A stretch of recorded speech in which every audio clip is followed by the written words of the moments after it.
A faca brilhou à luz da lamparina antes de rasgar o vestido de Isabel.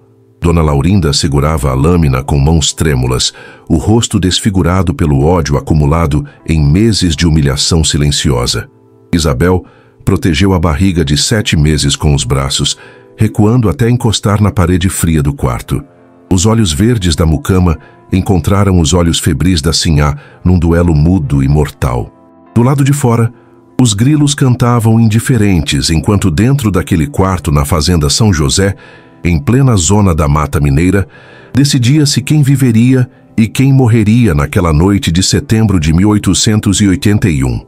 Mas para entender como chegamos até aqui, precisamos voltar alguns meses no tempo e desvendar a teia de poder, desejo e sobrevivência que transformou uma escrava em algo que a sociedade imperial brasileira não tinha palavras para descrever. Zona da Mata Mineira, março de 1881.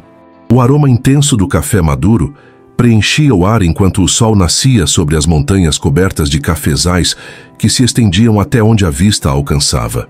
A fazenda São José era um império em miniatura, com suas terras férteis produzindo alguns dos melhores grãos de café que chegavam aos portos europeus.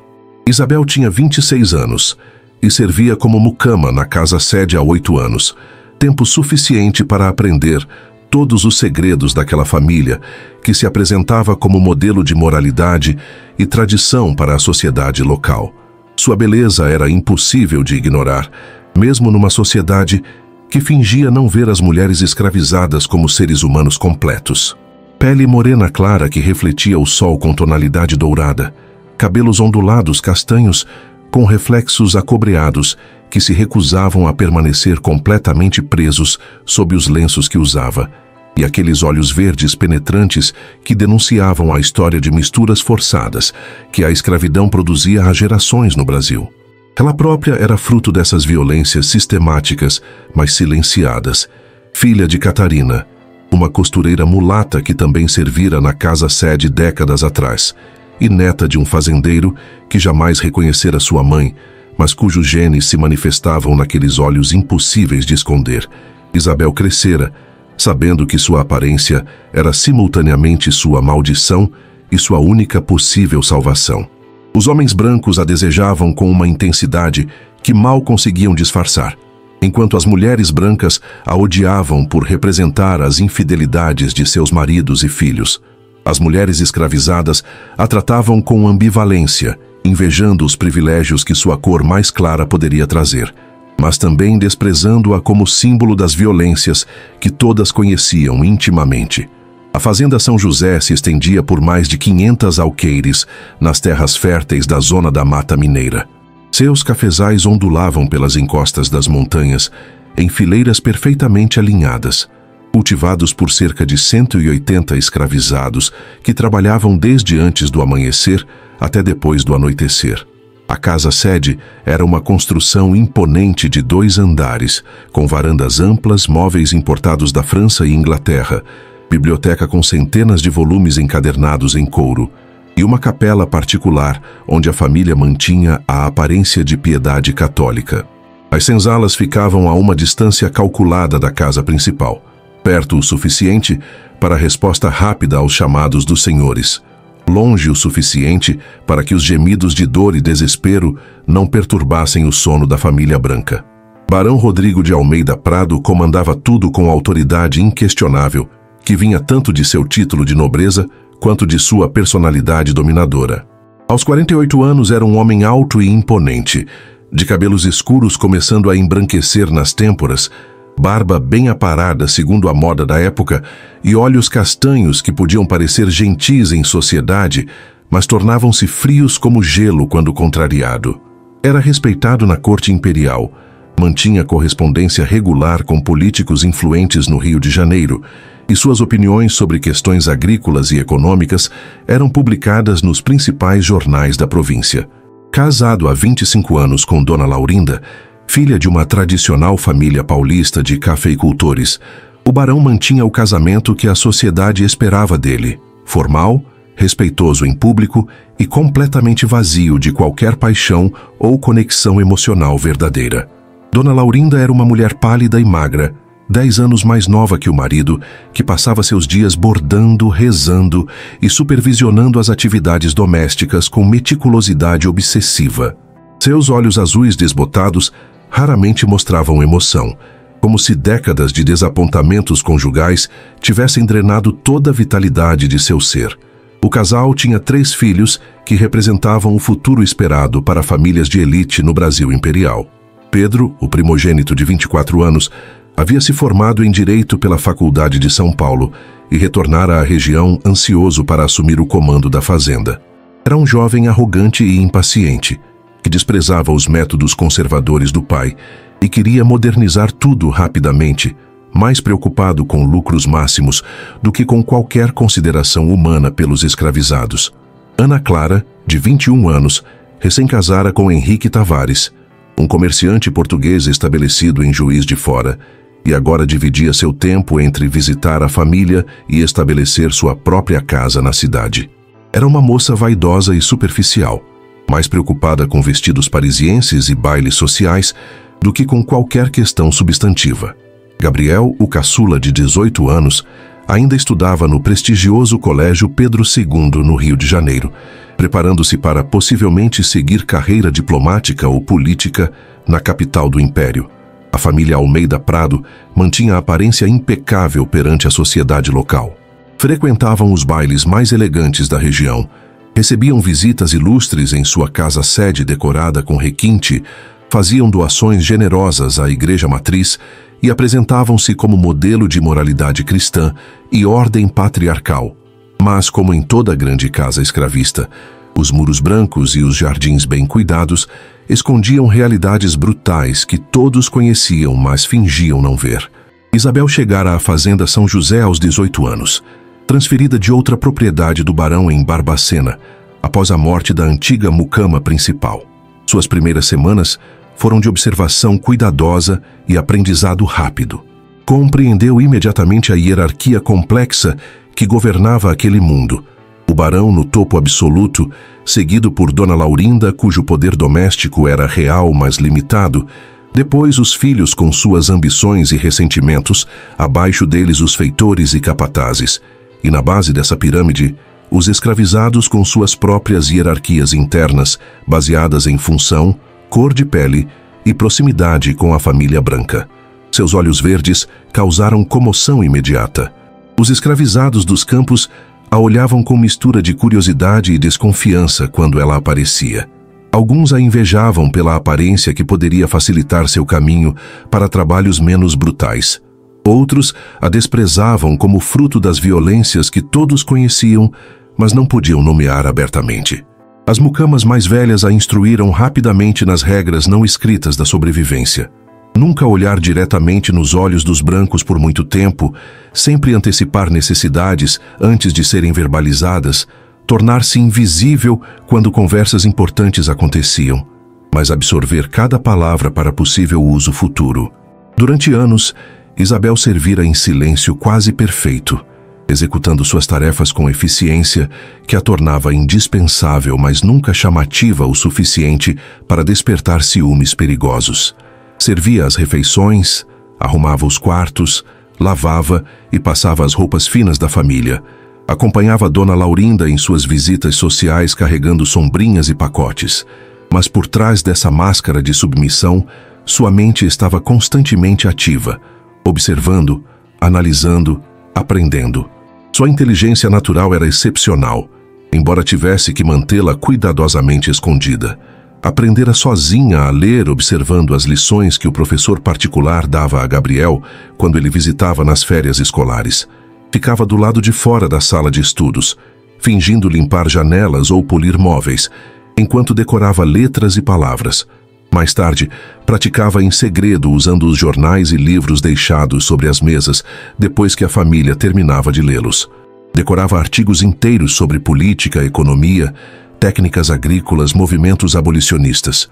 Sua memória era prodigiosa, capaz de reter informações complexas, mesmo lendo rapidamente, enquanto fingia realizar outras tarefas. Entendia as conversas sobre política e economia que ouvia através das portas entreabertas, quando o barão recebia visitantes importantes. Sabia sobre as dívidas crescentes que muitos fazendeiros acumulavam com bancos ingleses, sobre os debates cada vez mais intensos no parlamento imperial, sobre o fim da escravidão, sobre as tensões entre conservadores e liberais que ameaçavam a estabilidade do regime monárquico. Absorvia tudo como uma esponja, construindo um entendimento sofisticado do mundo que oficialmente a considerava menos que humana. O outono de 1880 trouxera mudanças significativas que alterariam completamente a dinâmica da fazenda São José. Dona Laurinda sofrera um acidente sério ao cair de uma escada interna da casa-sede, fraturando a perna direita em 3 lugares e várias costelas do lado esquerdo. A recuperação foi longa, dolorosa e complicada. Os médicos de Juiz de Fora prescreveram repouso absoluto por meses, junto com doses regulares de láudano para controlar a dor insuportável. Laurinda ficou confinada ao 2º andar da casa, dependente de criadas para cada necessidade básica, mergulhada numa névoa de ópio e ressentimento crescente contra o destino que aprendera naquela cama. Foi durante esse período de ausência da senhora que o barão começou a notar Isabel de maneira diferente, mais atenta, mais pessoal. Com Laurinda incapacitada, Isabel assumira naturalmente muitas das funções de supervisão doméstica. Organizava as refeições, coordenava as outras mucamas, mantinha a casa funcionando com eficiência silenciosa. Mas, além disso, começara a auxiliar o barão com pequenas tarefas administrativas, buscava documentos específicos em sua biblioteca, organizava papéis importantes. Até mesmo lia em voz alta correspondências quando os olhos dele cansavam após longas horas estudando livros de contabilidade. O barão percebeu gradualmente que Isabel era diferente. Ela não apenas executava ordens, mas antecipava necessidades. Quando ele procurava um documento, ela já o havia separado. Quando recebia visitas importantes, ela garantia que os charutos preferidos estivessem disponíveis e que o vinho servido fosse da safra adequada. Pequenas atenções que demonstravam uma inteligência observadora que ele jamais esperaria encontrar numa escrava. Numa tarde de novembro, o barão testou-a casualmente. Pediu que ela lesse em voz alta um artigo de jornal sobre técnicas agrícolas, enquanto ele revisava contas. Isabel leu perfeitamente, pronunciando corretamente até palavras técnicas complexas, demonstrando compreensão clara do conteúdo. O barão interrompeu-a no meio, perguntando diretamente como aprendera a ler. Isabel hesitou apenas 1 segundo antes de responder honestamente que observara as lições de Gabriel e praticara em segredo. Esperava punição, mas em vez disso, viu algo inesperado nos olhos do barão. Admiração relutante. Os dias tornaram-se semanas, e as semanas tornaram-se meses. Isabel passava cada vez mais tempo no escritório do barão, auxiliando com tarefas cada vez mais complexas. Ele começou a testar seu entendimento de questões administrativas, fazendo perguntas sobre decisões de negócios, curiosidade genuína sobre o que ela pensava. Isabel respondia cuidadosamente, nunca demonstrando conhecimento demais, mas também não fingindo ignorância total. Uma conexão estranha e perigosa começou a se formar. O barão, preso num casamento sem amor com uma esposa agora inválida e dependente de ópio, descobriu em Isabel algo que não encontrava em sua própria classe: uma mente afiada, uma companhia que o desafiava intelectualmente mesmo em silêncio. Isabel, por sua vez, percebeu uma oportunidade frágil, mas real, de transformar sua relação com seu proprietário em algo que poderia, talvez, oferecer uma saída da escravidão. Foi numa noite de dezembro, quando o calor do verão deixava o ar pesado e imóvel como chumbo derretido, que a natureza dessa relação mudou definitivamente. O barão a convocou ao seu escritório particular depois que toda a casa havia adormecido. Isabel sabia exatamente o significado daquele chamado. Ouvira histórias sussurradas nas senzalas sobre outras mucamas, outras noites, outros homens brancos exercendo o poder absoluto que a lei lhes garantia sobre corpos escravizados.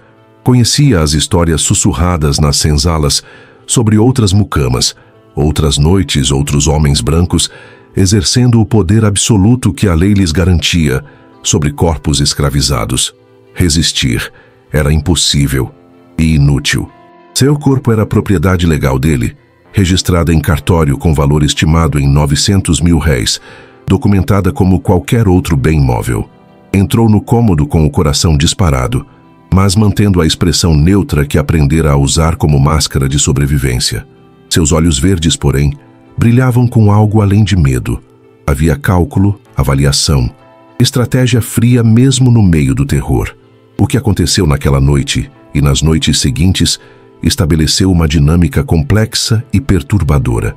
O barão não era brutal ou violento como alguns senhores cujas ações deixavam marcas físicas visíveis, mas isso não tornava a situação menos violenta em sua essência. Não pode haver consentimento verdadeiro quando uma pessoa possui legalmente a outra. Isabel entendia isso com clareza cristalina, mesmo quando o barão tentava convencer a si mesmo de que havia algo diferente, algo mais gentil em como ele a tratava. Os meses seguintes estabeleceram uma rotina perturbadora que transformou completamente a vida de Isabel. Os encontros tornaram-se regulares, sempre discretos, sempre envolvidos em silêncio cúmplice que todos na casa conheciam, mas ninguém ousava mencionar abertamente. As outras mucamas começaram a tratá-la diferentemente, com mistura de inveja pelo tratamento especial e desprezo pela posição que ocupava. Nas senzalas, alguns a viam como traidora que usava seu corpo para escapar do trabalho nos campos, enquanto outros a admiravam secretamente por fazer o que era necessário para sobreviver. Mas algo inesperado começou a acontecer. O barão, isolado em seu casamento vazio e rodeado por filhos que o decepcionavam ou desafiavam constantemente, começou a confiar em Isabel de maneiras que transcendiam o físico. Compartilhava preocupações sobre as safras cada vez menores, devido à exaustão do solo, sobre as dívidas crescentes com os bancos do Rio de Janeiro, que cobravam juros exorbitantes, sobre as tensões com Pedro, que queria modernizar a fazenda, implementando métodos que o barão considerava arriscados e moralmente questionáveis. Isabel escutava tudo, sem jamais oferecer opinião direta, sabendo que seria perigoso demonstrar conhecimento demais. Mas sua presença se tornara necessária para ele, de formas que o próprio barão não compreendia completamente. Ele buscava seu olhar quando tomava decisões importantes, interpretava seus silêncios como aprovação ou desaprovação, começava a valorizar o julgamento silencioso daquela mulher de olhos verdes que entendia seu mundo melhor que sua própria esposa. Janeiro de 1881 trouxe complicações políticas significativas. O movimento abolicionista ganhava força em todo o império, especialmente nas cidades grandes. Jornais liberais do Rio de Janeiro e São Paulo publicavam artigos inflamados defendendo o fim imediato da escravidão. Intelectuais, estudantes de direito, profissionais urbanos, até mesmo alguns políticos conservadores começavam a admitir publicamente que a instituição estava condenada. A Lei do Ventre Livre de 1871 já libertara os nascidos após aquela data, mas todos sabiam que era apenas questão de tempo até que medidas mais drásticas fossem implementadas. Os fazendeiros da Zona da Mata reagiam com terror mal disfarçado e raiva impotente. Organizavam reuniões secretas para discutir estratégias de resistência, faziam lobby junto a políticos influentes, ameaçavam rebeliões se o governo imperial ousasse tocar em seus direitos de propriedade. O barão participava dessas reuniões, mas Isabel percebia sua crescente ambivalência. Ele era produto de seu tempo e classe, acreditava genuinamente na inferioridade natural dos africanos e seus descendentes, mas também era homem inteligente o suficiente para reconhecer a insustentabilidade moral e econômica do sistema. Foi durante uma dessas noites, após retornar de uma reunião particularmente acalorada com outros fazendeiros, que o barão disse algo que revelava a contradição torturante de sua posição. Comentou quase casualmente que Isabel era mais inteligente que a maioria dos homens brancos que conhecia, incluindo seu próprio filho Pedro. A afirmação foi feita como observação factual, sem ironia ou consciência de como ela destruía completamente a ideologia que justificava todo o seu modo de vida. Isabel não respondeu, mas arquivou aquela admissão cuidadosamente em sua mente. Se ele reconhecia sua humanidade e inteligência, mesmo que apenas em privado, Então havia esperança de que pudesse ser manipulado para agir em seu favor quando chegasse o momento certo. Março trouxe o primeiro atraso no ciclo menstrual de Isabel. Ela conhecia seu corpo intimamente, sabia exatamente quando algo estava diferente.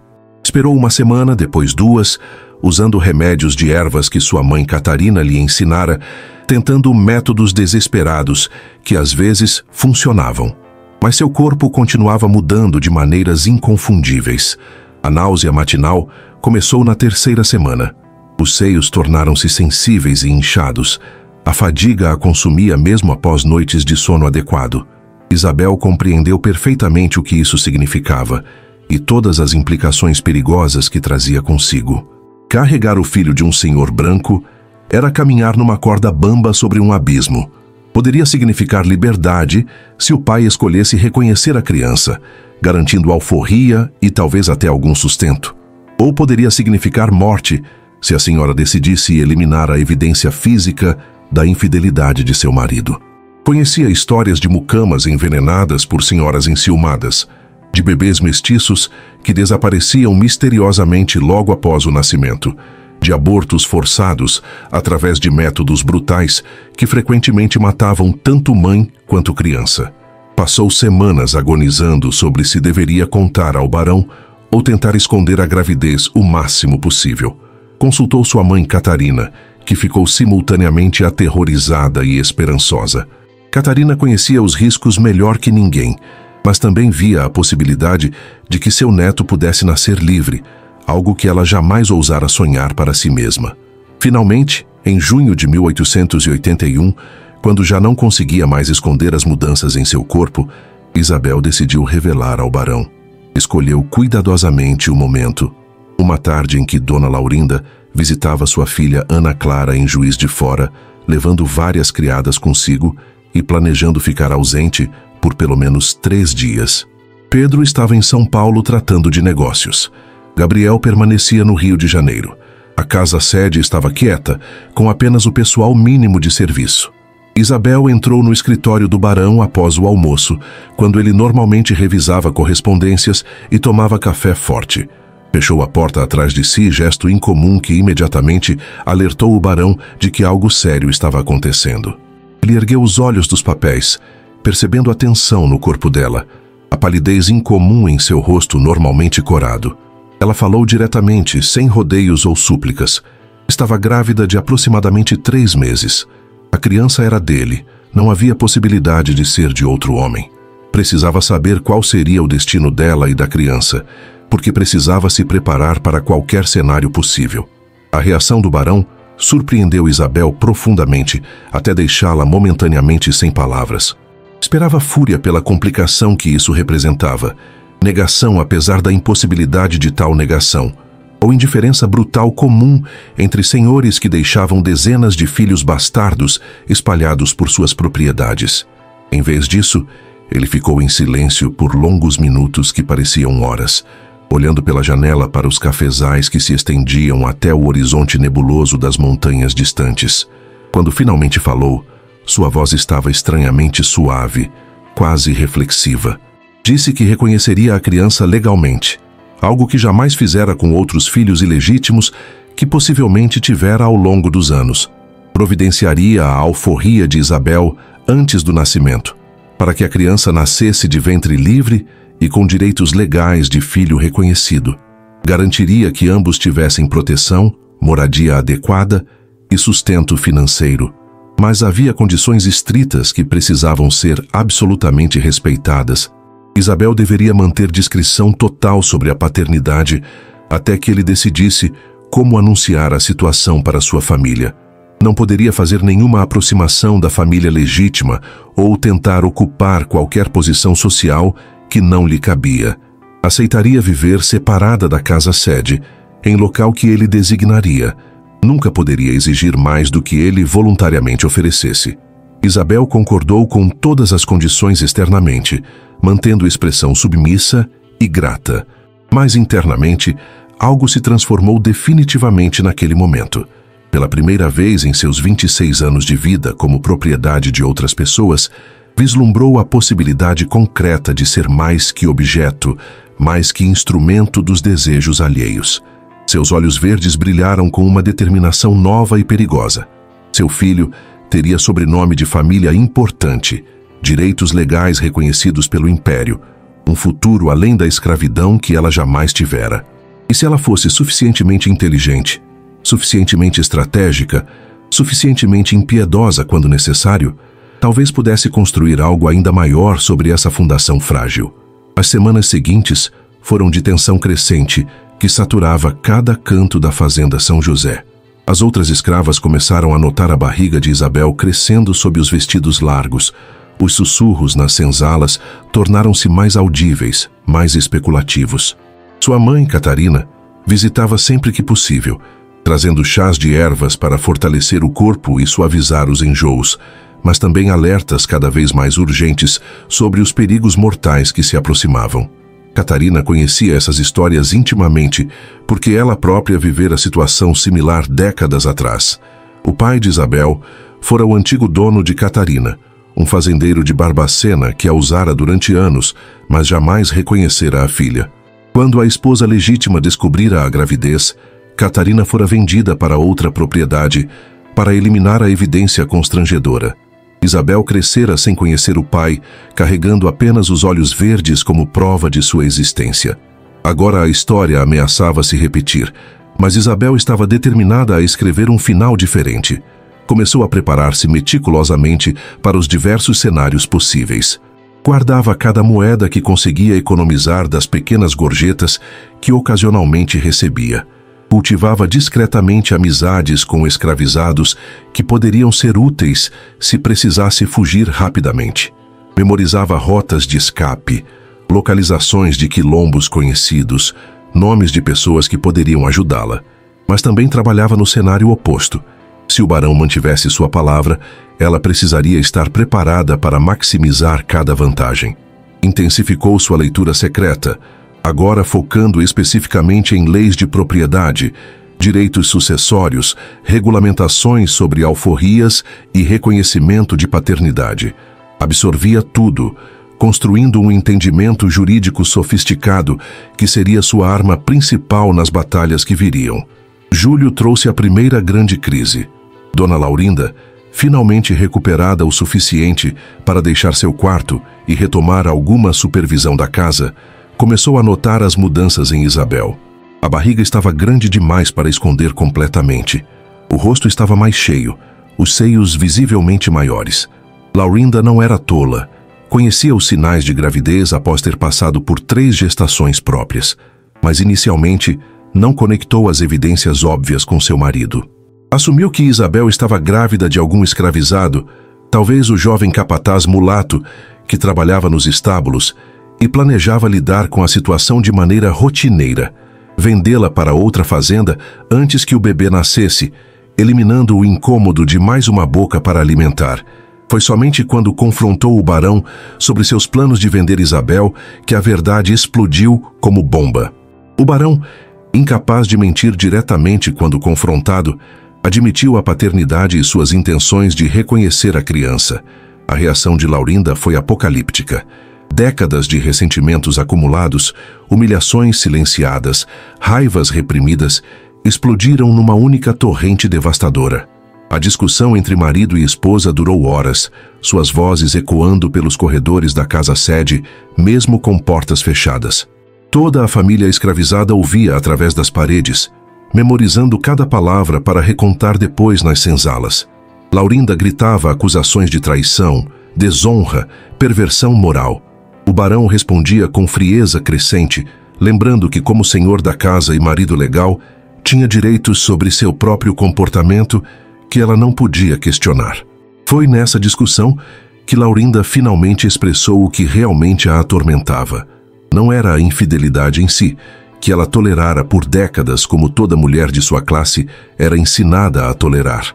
Era o reconhecimento público, a elevação de uma escrava e seu filho bastardo, a uma posição que ameaçava a herança legítima de seus próprios filhos. Isso cruzava uma linha que não podia ser tolerada dentro dos códigos sociais rígidos que governavam seu mundo. O barão manteve-se inflexível diante da fúria de Laurinda.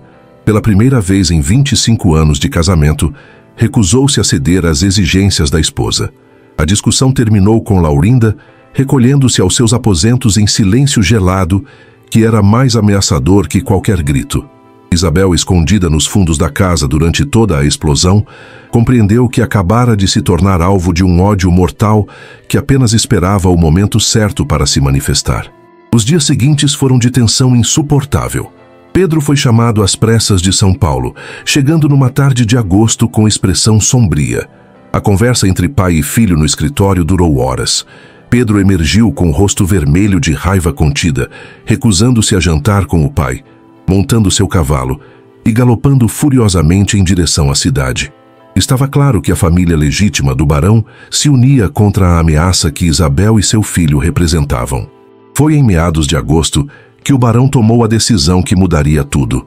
Mandou preparar os papéis de alforria de Isabel com seu advogado em Juiz de Fora, Dr. Bernardino Souza, um homem de ideias progressistas que simpatizava discretamente com a causa abolicionista.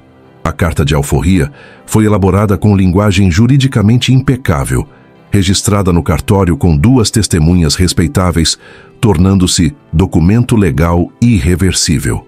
Isabel, grávida de 5 meses, tornou-se juridicamente livre. Mas liberdade no papel não garantia segurança física. Laurinda, ao saber da alforria, entrou em estado de agitação maníaca que preocupou até os médicos. Alternava entre choros histéricos e silêncios catatônicos. Recusava-se a comer, acusava o marido de querer matá-la de desgosto. Ameaçava voltar para a casa dos pais em São Paulo levando os filhos consigo. O barão, pela primeira vez, parecia genuinamente preocupado com as consequências de suas ações, mas mantinha-se firme na decisão. Isabel foi transferida para uma casa pequena, mas sólida, nos limites da propriedade, construída originalmente para um administrador que nunca chegara a ocupá-la. A casa tinha 3 cômodos principais, cozinha com fogão a lenha, mobília simples mas adequada e uma pequena horta nos fundos, cercada por bambus. Ficava a meio caminho entre a casa-sede e as senzalas, numa espécie de limbo geográfico que refletia perfeitamente sua posição social ambígua. Sua mãe, Catarina, veio morar com ela, ainda escravizada, mas com permissão para dedicar todo o seu tempo a cuidar da filha. As 2 mulheres estabeleceram uma rotina cuidadosa, mantendo-se discretas, evitando provocar mais antagonismo. Mas à noite, à luz de velas, Catarina ensinava a Isabel tudo o que sabia sobre parto, cuidados com recém-nascidos e, mais importante, sobre como navegar o mundo traiçoeiro de ser mulher negra livre numa sociedade escravista. Setembro chegou quente e seco. Os cafezais sofriam com a estiagem. A colheita prometia ser menor que o esperado. As tensões financeiras do barão aumentavam. Foi nesse contexto de estresse múltiplo que aconteceu o incidente que abriu este relato. Numa noite sufocante de lua nova, quando até os insetos pareciam silenciados pelo calor opressivo, Laurinda finalmente explodiu.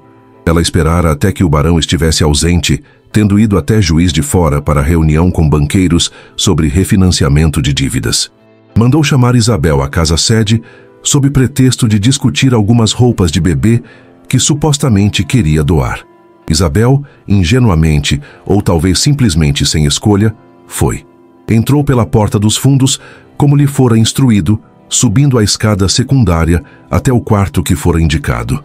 Foi ali que Laurinda a esperava, sozinha, segurando a faca de cozinha que roubara das gavetas. O confronto entre as 2 mulheres foi carregado de décadas de ódios acumulados, não apenas entre elas 2, mas entre todas as senhoras e todas as escravas que viveram situações similares, desde que o primeiro navio negreiro atracara no Brasil. Laurinda falou com voz trêmula, mas controlada, sobre a desonra, sobre a destruição de sua família, sobre como Isabel seduzira deliberadamente seu marido usando feitiços e bruxarias africanas. Isabel tentou se defender, explicar que não escolhera nada, que não tinha poder algum sobre o barão, que era vítima tanto quanto Laurinda de um sistema que tratava mulheres como propriedade. Mas Laurinda não queria ouvir lógica ou empatia, queria sangue. Avançou com a faca erguida, visando não o coração de Isabel, mas sua barriga inchada, querendo destruir a evidência física da traição do marido. Foi o grito de Isabel que salvou ambas. O som ecoou pelos corredores, acordando criadas que dormiam nos fundos, alertando o capataz que rondava a propriedade. Segundos cruciais de hesitação de Laurinda, o instinto de autopreservação lutando contra o ódio, permitiram que portas se abrissem, passos corressem, vozes gritassem perguntando o que acontecia. O barão, retornando inesperadamente cedo de Juiz de Fora, entrou na casa justamente naquele momento. O que viu o transformou completamente. Sua esposa de 25 anos, mãe de seus filhos legítimos, senhora respeitável da sociedade, estava prestes a assassinar a mulher grávida de seu filho. A violência crua e explícita do momento destroçou qualquer ilusão remanescente sobre a natureza civilizada de seu mundo. Arrancou a faca das mãos de Laurinda, empurrando-a para longe com força que a fez cair sentada no chão. Depois, algo extraordinário aconteceu. Virou-se para Isabel perguntando com voz rouca se ela estava bem, se o bebê estava bem, tocando gentilmente seu rosto com preocupação genuína. Era demonstração pública de afeição que ultrapassava todas as barreiras sociais. As criadas que testemunharam a cena ficariam chocadas por anos. Laurinda, vendo aquela cena, compreendeu finalmente a extensão real do que acontecera.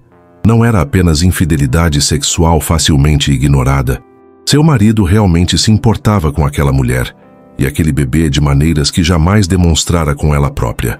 O reconhecimento quebrou algo fundamental em Laurinda. Ela começou a chorar silenciosamente, lágrimas escorrendo sem som, todo o ódio drenando e deixando apenas vazio devastador. Os dias seguintes à tentativa de assassinato mudaram definitivamente as dinâmicas de poder na fazenda São José. O barão, pela primeira vez em sua vida, tomou partido aberto e público. Confinei Laurinda aos seus aposentos sob vigilância constante de criadas de confiança. Chamou médicos que diagnosticaram histeria feminina aguda e prescreveram doses aumentadas de láudano que a mantiveram numa névoa constante. Pedro retornou novamente, desta vez com advogados de São Paulo. Tentaram argumentar que o barão estava senil, que suas faculdades mentais estavam comprometidas, que precisava ser declarado incapaz de gerir seus próprios negócios. Mas o barão demonstrou clareza mental perfeita, desmontando cada argumento metodicamente. A batalha legal fracassou antes mesmo de começar propriamente. Foi nesse contexto explosivo que Isabel percebeu algo crucial. Tinha muito mais poder do que imaginara. O barão não estava apenas protegendo-a por senso de responsabilidade paterna. Havia desenvolvido dependência emocional genuína de sua presença, de seu julgamento silencioso, de sua companhia, que oferecia algo que ele não encontrava em mais nenhum lugar de seu mundo. Isabel decidiu então executar seu plano mais ousado. Durante uma visita do barão à sua casa, quando ele vinha verificar sua recuperação do susto, ela apresentou uma proposta que deixou-o inicialmente sem palavras. Falou sobre a fazenda Santa Rita, uma propriedade secundária do barão localizada a 15 quilômetros de distância, que vinha operando com prejuízo há anos, devido à administração incompetente. Propôs que assumisse a gestão daquela fazenda. Argumentou ter observado durante anos como as propriedades eram administradas, ter estudado técnicas agrícolas em jornais e livros, ter desenvolvido entendimento sofisticado de economia rural. Pediu oportunidade de provar seu valor, além de simplesmente ser mãe de seu filho. Ofereceu sociedade. Ela gerenciaria tudo, e lucros seriam divididos proporcionalmente ao sucesso que conseguisse gerar. O barão ficou em silêncio por longos minutos. A proposta era absurda pelos padrões de sua sociedade.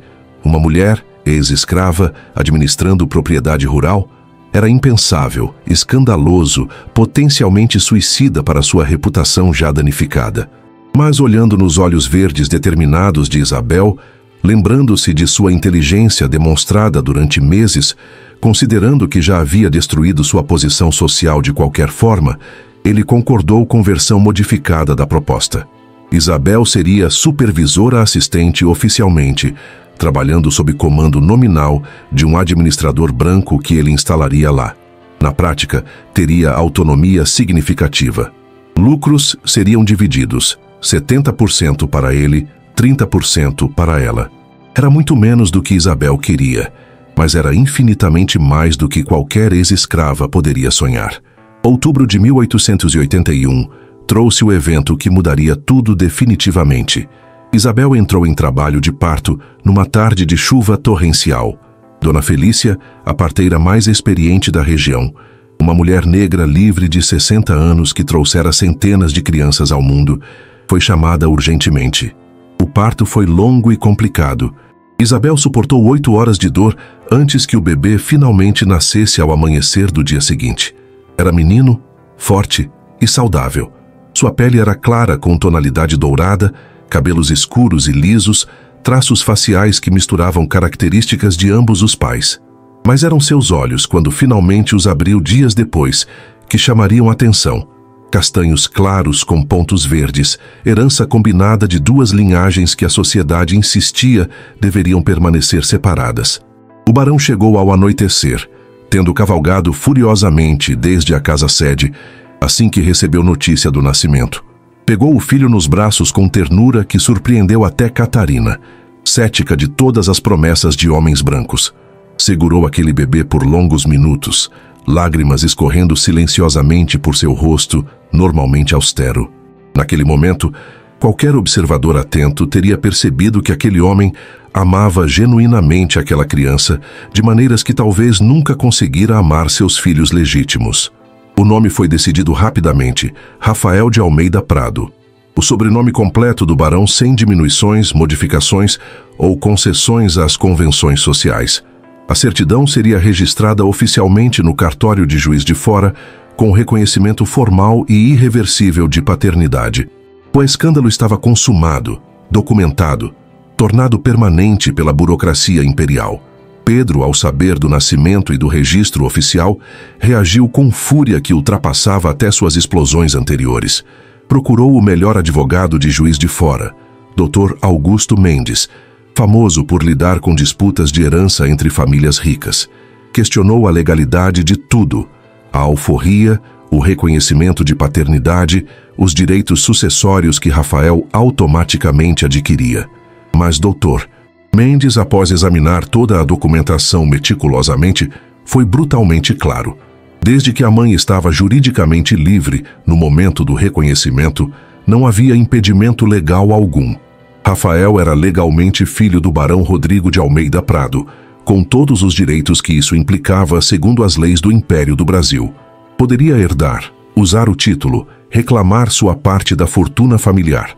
Pedro estava preso numa armadilha legal perfeitamente construída. Foi nesse contexto de tensões familiares explosivas e transformações sociais impossíveis que Isabel executou seu próximo movimento. 3 semanas após o parto, ainda se recuperando, mas já planejando meticulosamente o futuro, pediu reunião formal com o barão. Apresentou planos detalhados para a administração da Fazenda Santa Rita, incluindo orçamentos precisos, cronogramas de implementação, projeções de lucro baseadas em dados que coletara durante meses. O barão ficou genuinamente impressionado com a sofisticação do planejamento. Concordou em aumentar sua participação nos lucros para 40% e, mais significativamente, transferir a propriedade legal de uma pequena casa na cidade de Juiz de Fora para o nome de Isabel. Era propriedade real registrada incontestável. Isabel, aos 27 anos, possuía terra e construção em seu próprio nome. Novembro de 1881 marcou o início de uma nova fase. Isabel mudou-se para a Fazenda Santa Rita, levando Rafael, sua mãe Catarina, e 2 capatazes que o barão lhe emprestou. A propriedade estava em estado deplorável. Apenas 35 escravizados trabalhavam cafezais mal cuidados. As instalações estavam em ruínas. O administrador anterior, um português alcoólatra chamado Horácio, deixara tudo abandonado antes de ser demitido meses atrás. Isabel passou os primeiros dias simplesmente observando, caminhando pelos cafezais, conversando com os escravizados, examinando cada aspecto da operação.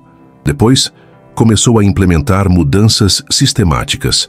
Melhorou as rações alimentares dos trabalhadores, não por compaixão, mas porque entendia que pessoas mal nutridas não conseguem trabalhar eficientemente. Organizou turnos mais lógicos que reduziam exaustão desnecessária. Implementou técnicas de poda e adubação que lera em manuais agrícolas franceses. Os resultados não foram imediatos, mas foram consistentes. Após 3 meses, a produtividade aumentara 15%. Após 6 meses, os cafezais mostravam recuperação visível. Comerciantes começaram a oferecer preços melhores pelos grãos da Santa Rita, reconhecendo a qualidade melhorada. Mas mais importante que os números era a transformação de Isabel mesma.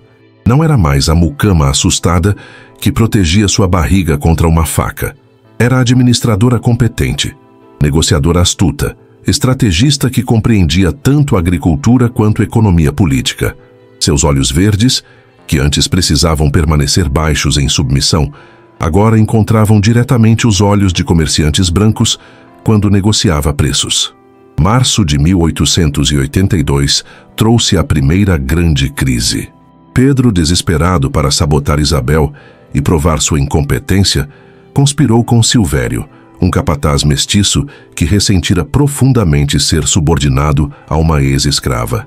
Planejaram incendiar parte dos cafezais numa noite sem lua, criando evidência de negligência administrativa. O fogo começou próximo à meia-noite, chamas devorando rapidamente as plantas ressecadas pela estiagem sazonal. Isabel acordou com gritos de alarme, seu instinto maternal fazendo-a primeiro garantir a segurança de Rafael antes de qualquer outra coisa.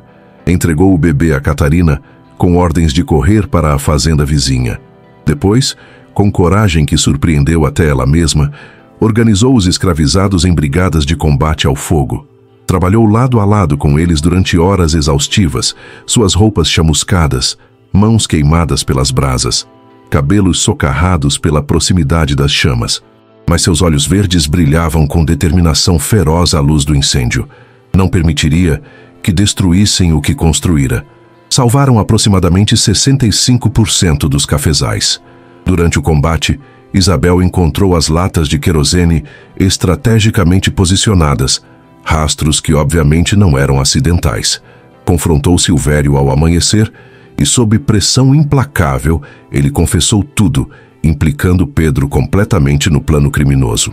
Isabel tomou decisão calculada, que demonstrava sua sofisticação política crescente.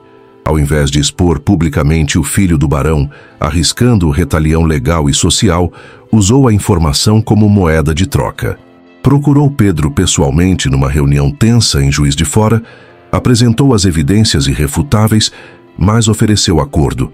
Ela destruiria tudo e jamais mencionaria o assunto, desde que Pedro parasse completamente de sabotar seus esforços e reconhecesse formalmente, mesmo que apenas em privado, seu direito de administrar a Santa Rita.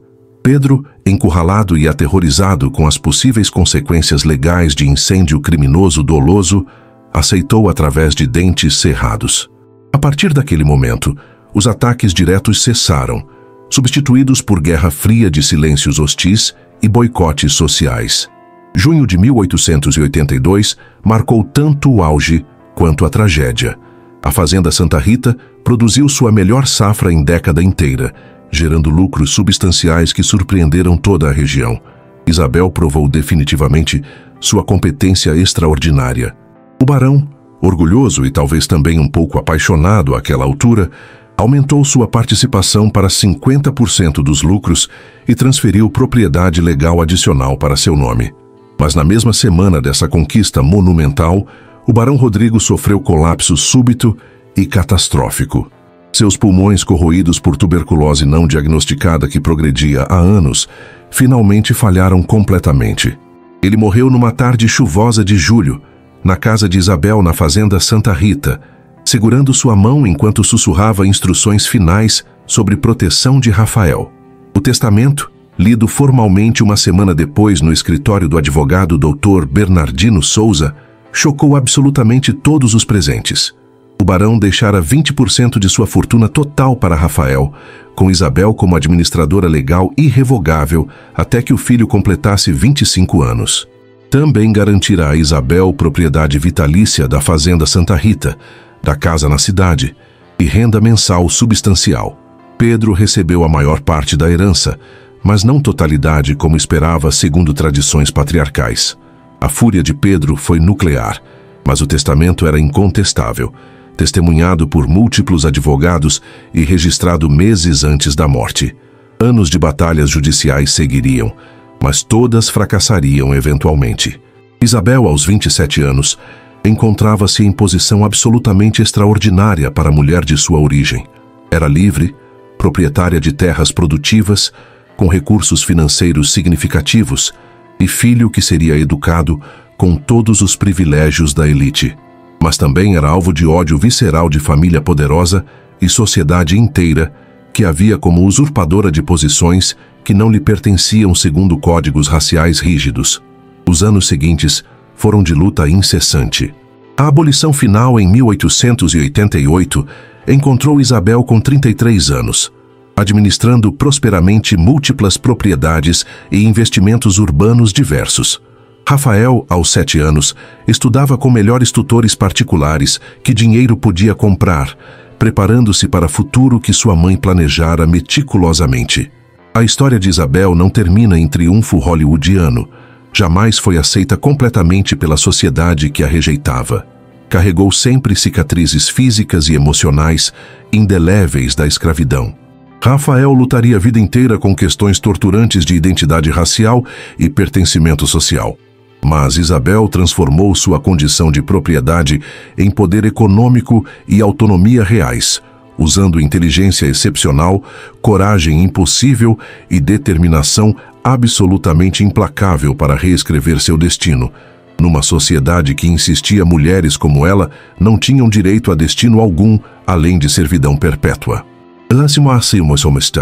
Se esta história tocou algo em você, se fez refletir sobre complexidades brutais da escravidão brasileira e capacidades extraordinárias de resistência humana diante de opressão sistemática, inscreva-se agora no canal. Faça parte desta comunidade que valoriza conhecer a história real de nosso país, não versões sanitizadas que apagam violências e heroísmos igualmente. Nos comentários, compartilhe. Você conhece histórias similares em sua região ou família? Quantas Isabéis existiram cujas histórias jamais foram registradas? Que lições podemos extrair dessas narrativas sobre coragem em circunstâncias impossíveis? Este vídeo mudou algo na sua compreensão sobre a escravidão brasileira e suas consequências que persistem até hoje? Suas reflexões enriquecem nossa compreensão coletiva. Compartilhe conosco e juntos continuaremos resgatando histórias que moldaram profundamente quem somos como nação.